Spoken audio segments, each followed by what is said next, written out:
নমস্কার, CTV negative প্লাসের podcast এডুটেন্সে আপনাদের সকলকে স্বাগত। আপনাদের সঙ্গে রয়েছি আমি বৃষ্টি। এর আগের এপিসোডে আমরা যে বিষয়টা নিয়ে কথা বলেছিলাম সেটা হচ্ছে কেমিস্ট্রি কি, আর একটুখানি ছুঁয়ে গিয়েছিলাম যে কেমিস্ট্রি আমাদের সারা জীবনের সঙ্গে একেবারে ওতপ্রোতভাবে জড়িত। এই পডকাস্টে আমরা কথা বলবো যে কেমিস্ট্রি নিয়ে যে শিক্ষার্থীরা থাকে তাদের মনে এত ভয় ভীতি কেন, আর কেমিস্ট্রিতে ফিউচার কি রয়েছে।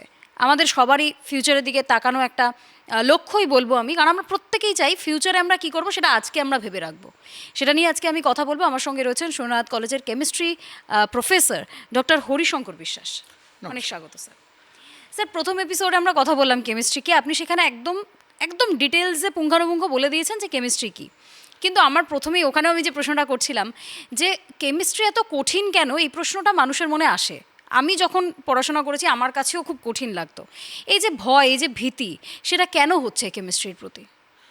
অ্যাকচুয়ালি আমরা যেটাকে বুঝতে চেষ্টা না করি সেটাই আমাদের কাছে কঠিন লাগে। আমি স্ট্যাটিস্টিক্স নিয়ে পড়ছি না, কারণ সেইটা আমার মনে হয়েছে সবসময় ওরে বাবারে এটা আমার দ্বারা নয়, এই ভীতিটাই ফার্স্ট।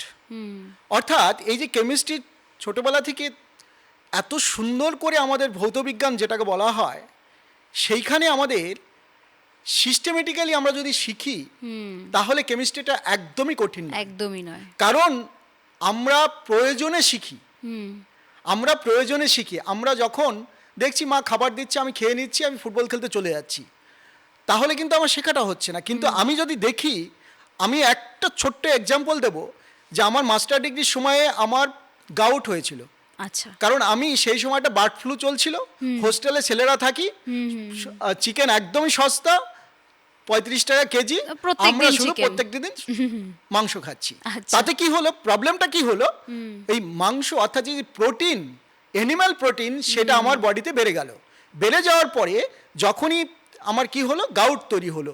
আমি ডক্টরের কাছে গেলাম, ফার্স্টে মেডিকেল কলেজে ইন্টার্নদের দেখালাম। ইন্টার্নরা আমাকে যে প্রেসক্রাইব করলেন তাতে আমি স্যাটিসফাই হলাম না, আমি প্রেসক্রিপশন ছিঁড়ে ফেলে দিলাম। কারণ আমার ভিতরে যন্ত্রণা হচ্ছে, ভিতরে প্রবলেম হয়েছে, সেটুকু আমি বুঝেছিলাম। উনিরা আমাকে একটা স্কিন ডিপার্টমেন্টে পাঠাচ্ছিলেন।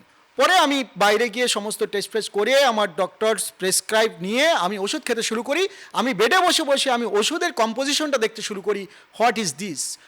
আমি তারপর রিয়েলাইজ করি যে এই ওষুধটা আমার বডিতে কিভাবে কাজ করছে, এই যে প্রয়োজন, এবং তার আমার যে একটা উৎসুক ভাব ছিল যে আমি জানবো কিভাবে কাজ করছে, আমি তার অ্যানালিসিস করলাম। পরবর্তীকালে বিভিন্ন বই ঘাটলাম, একটা মেকানিজম আমি নিজে দিলাম, সেটা নিয়ে আমি প্রেসিডেন্সি কলেজে একটা লেকচার দিলাম।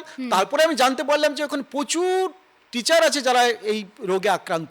আচ্ছা। অ্যান্ড তারপরে সেই ধরনের মেডিসিনের মতো সেই ধরনের কম্পাউন্ডগুলো তৈরি হলো, কয়েকটা পিএইচডি বেরোলো।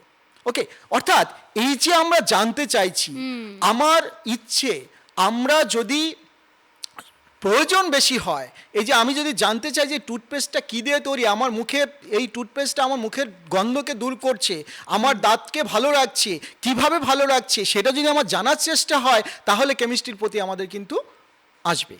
আমরা সাবান মাখছি, কিভাবে আমার ময়লাটা দূর করলো, এই যে প্রত্যেকটা অ্যাপ্লিকেশন, এই অ্যাপ্লিকেশন একদম, সেখান থেকে যদি আমার কোশ্চেন জাগে, হোয়াট ইজ দিস, কেন, কিভাবে হচ্ছে এইটা। তাছাড়া কিন্তু কেমিস্ট্রির কোনো প্রবলেম নেই, এই সাবজেক্টটা অত্যন্ত সহজ।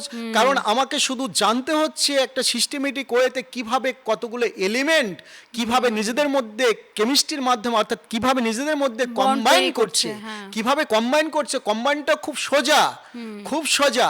আমরা যেমন দেখি যে একজন হাজব্যান্ড ওয়াইফ, তাদের মধ্যে একটা রসায়ন থাকে, ঠিক এইরকম প্রত্যেকটা এলিমেন্টের মধ্যে নিজস্ব একটা বন্ডিং থাকে। সেই বন্ডিংটার কিছু প্রপার্টি আমরা বলি, যেমন ইলেকট্রোনেগেটিভিটি, নাম শুনেছ অবশ্যই, ইলেকট্রোনেগেটিভের তড়িৎ-ঋণাত্মকতা।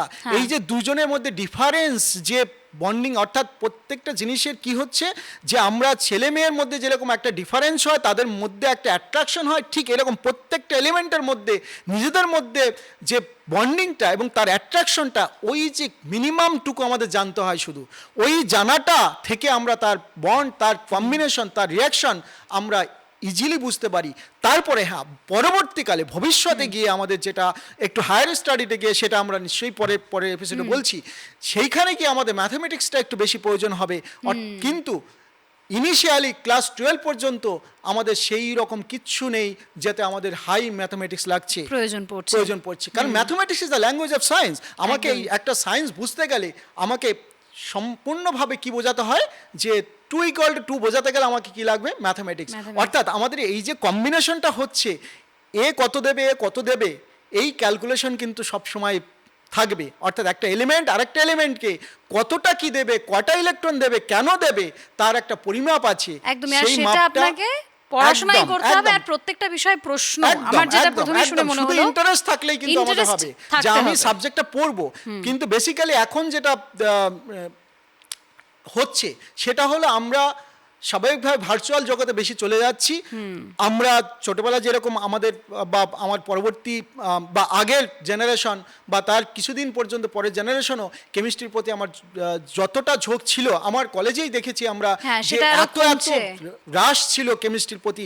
এবং এখন আমি যেটা দেখতে পাচ্ছি ক্যালকাটা ইউনিভার্সিটি বলো বা বিভিন্ন ইউনিভার্সিটি বলো, সেখানে কেমিস্ট্রির যে ট্রেন্ডটা সেটা ডিক্লাইন করছে। এটা নিয়ে আমরা আবারও আরেকটা পরবর্তী এপিসোড বানাবো, কারণ আমরা 12 অবধি শুনলাম যে আমরা ছাত্রছাত্রীদের মধ্যে একটা ভয় ভীতি কাজ করছে, কিন্তু সেটা একেবারেই হওয়া উচিত না। আপনার মনের প্রশ্ন, আপনার ইন্টারেস্ট, এটাই একমাত্র কথা বলছে। একদম। আর তার পাশাপাশি ফিউচার নিয়ে আমরা আলোচনা করছি পরবর্তী এপিসোডে। সঙ্গে থাকুন।